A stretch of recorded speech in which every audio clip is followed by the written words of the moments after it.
Hi, everybody. It's been a while since I've gone live. I am I am super excited to be here. Let me just get some things set up, and I'll make sure the technical side of things are working.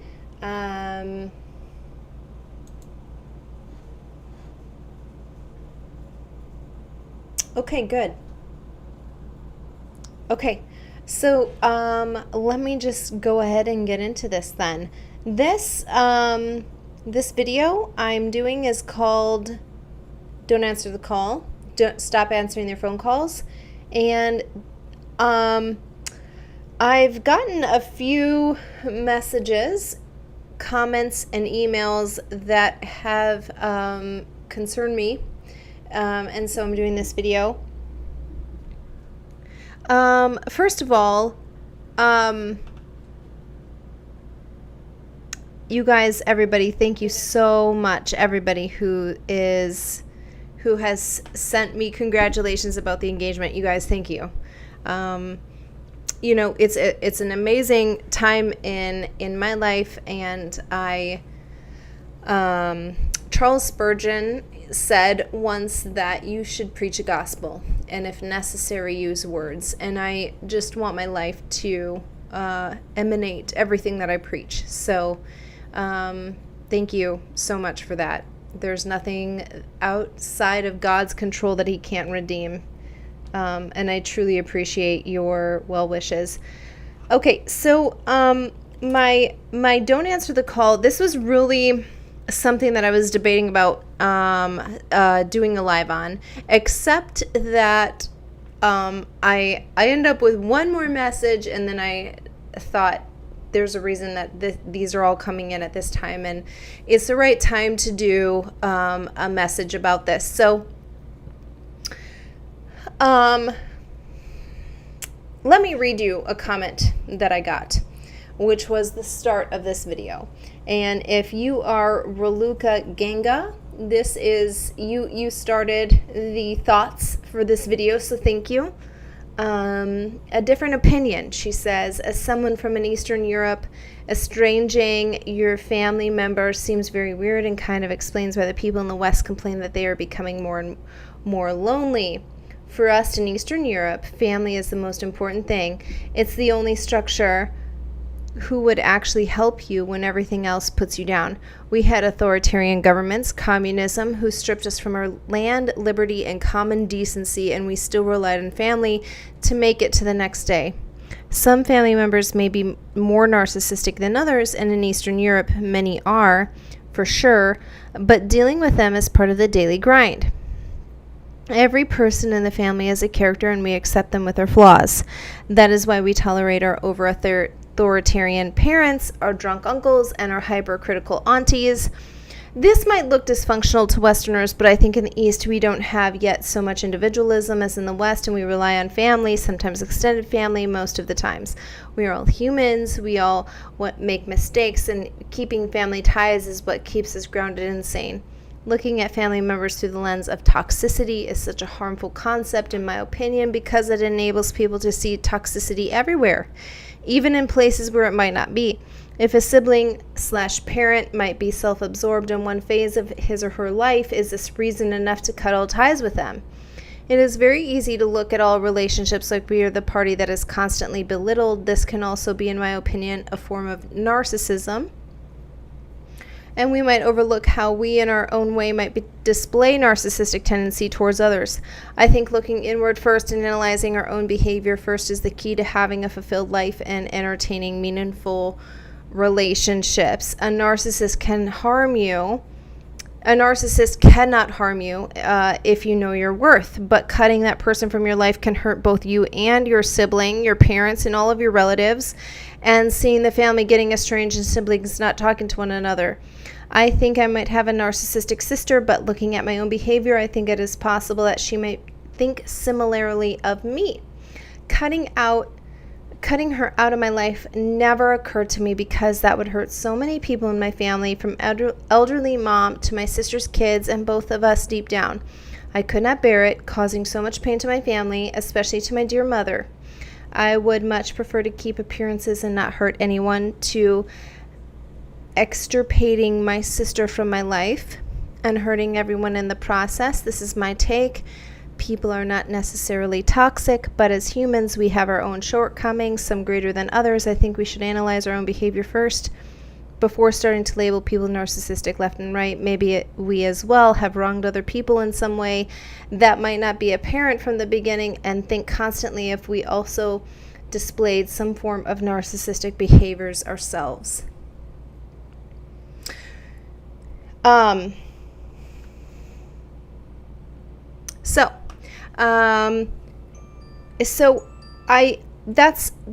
was the first comment that kind of got me on the path of thinking about this thought.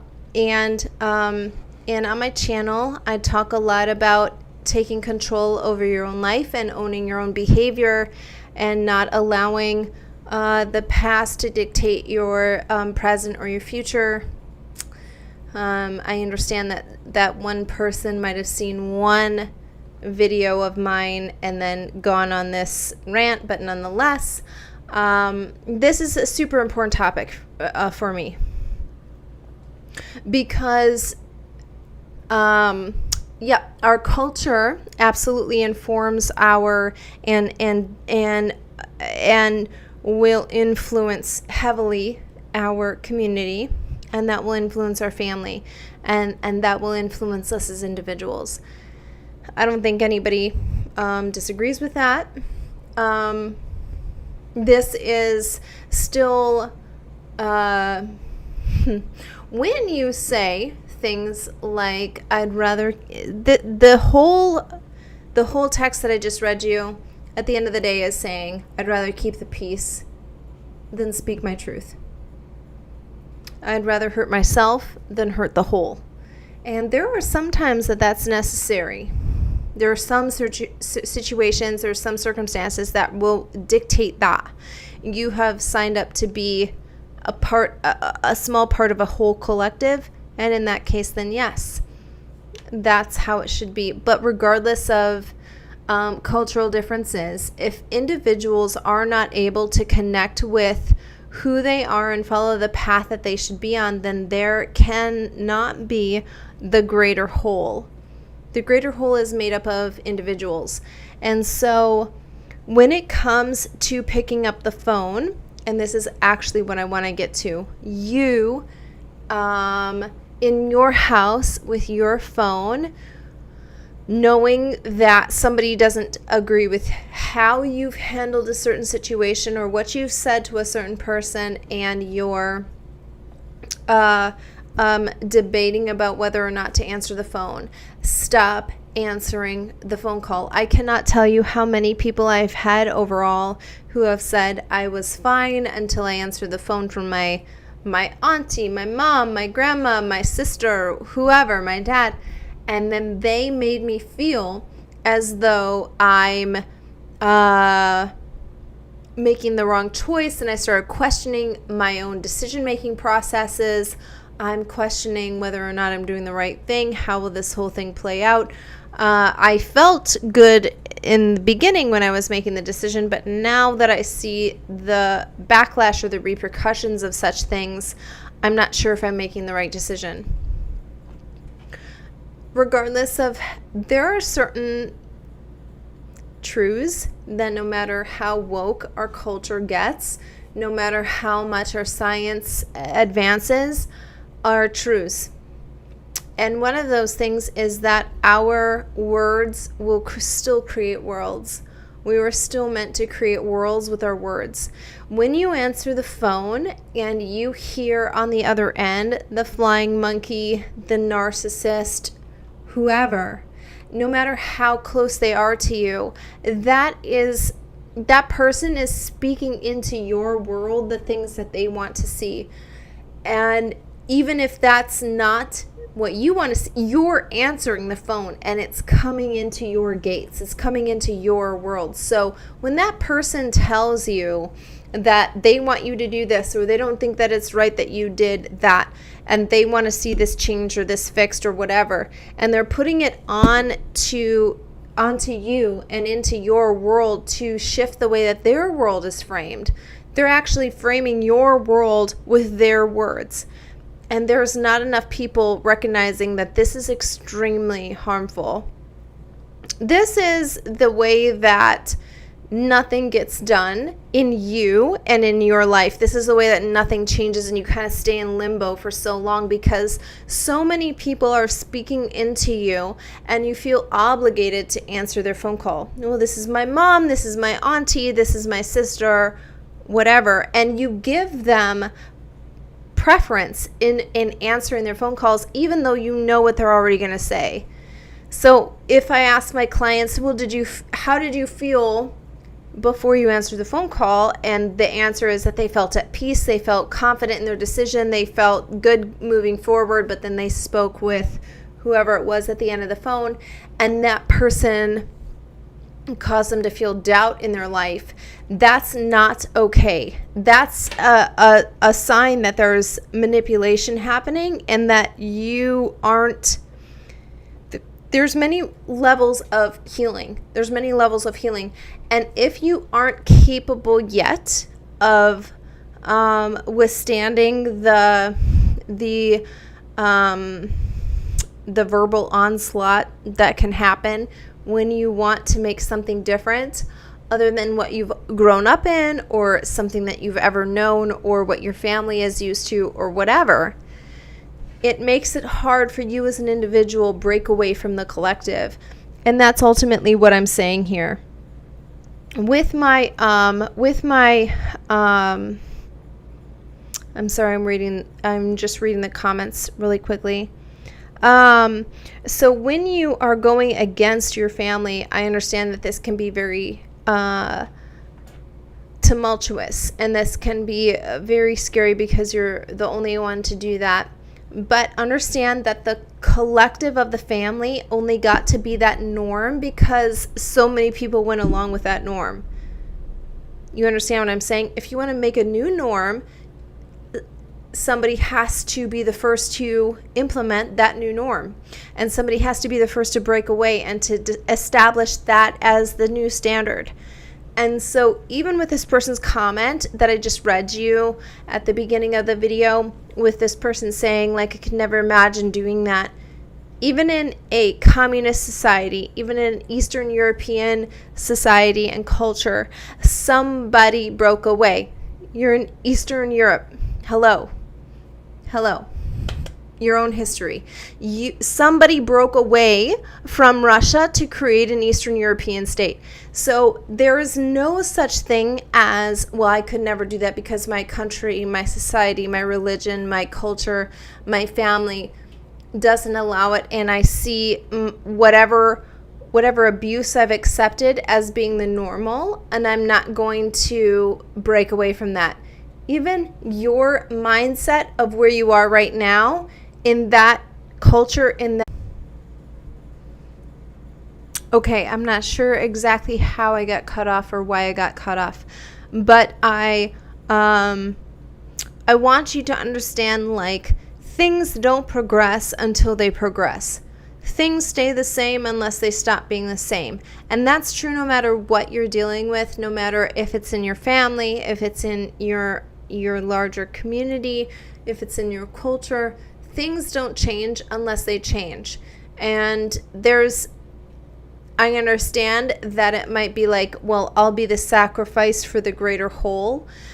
But be sure that you have an accurate understanding of what that means, because a lot of people are willing to use that label for something that no one is actually asking them to sacrifice for.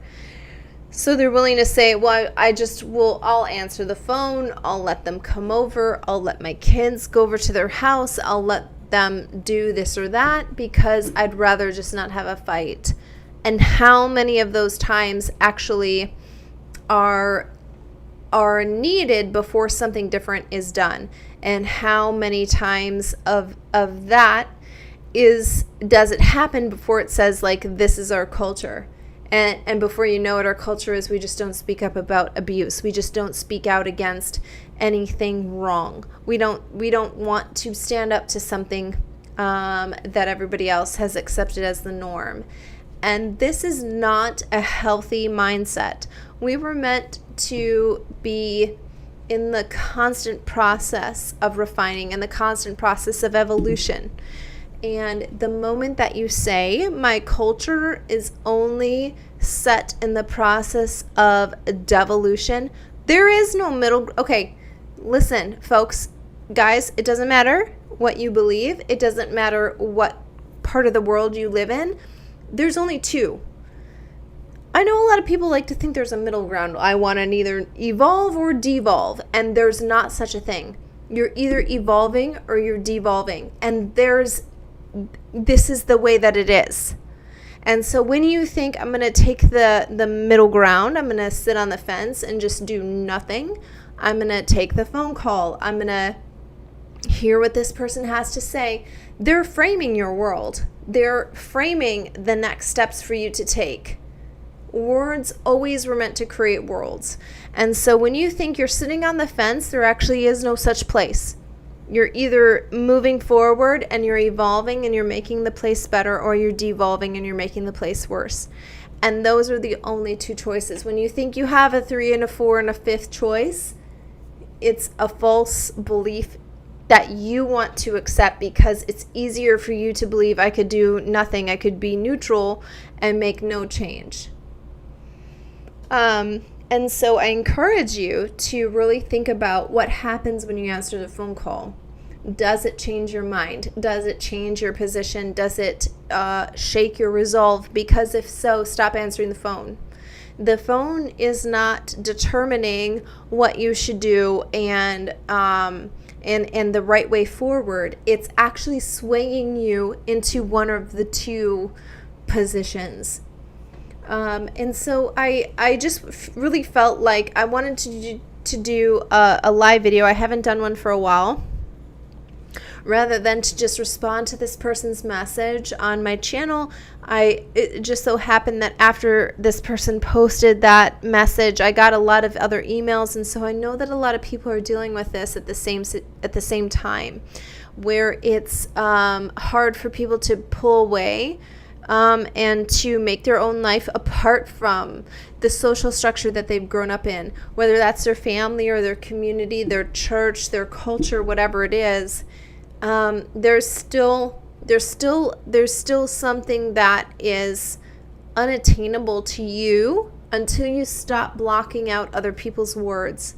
Those words are deterring you from building your future.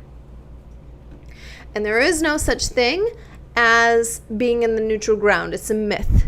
It's an absolute myth. There is no such thing like that. If you look at everything in science, everything in nature, everything is moving either forward or backward. There's nothing that's standing still. And to think that you're going to be the one that does that is ridiculous. So I just hope that everybody listens to this and makes the decision for themselves. Just because they're your family and they're calling you doesn't mean you need to answer the phone. That's your phone. You have authority over whether you answer it or not. You have authority over whether you respond to the person on the other end of it or not. Stop answering the phone, whether it's a narcissist, it's a third party, it's a flying monkey, it doesn't matter. You get to make the choice. And that's the beautiful thing of it all, is that it's still your choice. You have free will. No one is making you do it. And if you think somebody is making you do it, that's also an illusion. Well, if I don't answer it, this will happen, and they'll say this about me and whatever else. That's still a made-up world. That's still a false construct. And eventually it will come down to you get to decide whether or not you want to add to that false construct that they're constructing, answer the phone and give them more ammunition, give them more material to build their false world with, Or are you just not going to answer and you're not giving them any more energy? Are you going to do something else with your life? Are you going to move your energy into a different arena? All of these things are your choice. And so I just want to encourage you all with this. Just because your family member is calling doesn't mean you have to answer the phone. That's always going to be your choice. And if you haven't already, subscribe to my channel, and I will try to do more of these lives more often so that we can connect with one another. Put your comments in the description of this video so that I can read them and go back, and I will answer as many of them as I possibly can. And you guys have a great day and a great rest of your week.